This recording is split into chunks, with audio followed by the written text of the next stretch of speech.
Ma'am Kitty, pwede pong manghingi ng kaunting speech lang para po sa mga kababayan natin. So, yun sa mga kababayan ko, yun nga, patuloy lang yung pagdasal natin. Huwag natin kalimutan kumain at matulog. Magpahinga tayo, tapos wag na natin silang patulan, doon na tayo babawi sa eleksyon. Tapos, alagaan yung mga katawan, ha? Oo, alagaan yung mga katawan. Matulog, Ma'am, pakisama na rin po mga OFW, ma'am. Oo. Nakita ko sa sa internet ang daming mga protest, mga prayer rally ng mga OFW. So maraming salamat sa inyo lahat.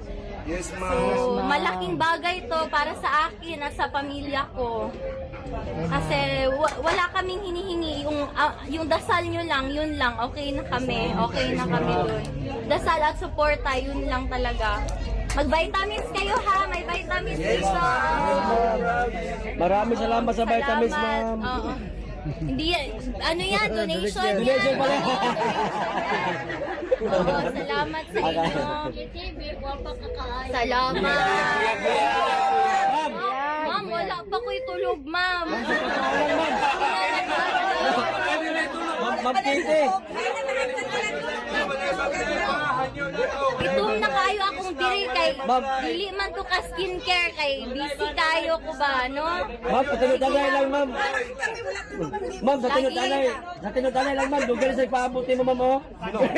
Karon lang magud ko kauli no, karon lang ko nakapakita sa inyo, pero salamat good guys. Duterte! Duterte! Duterte!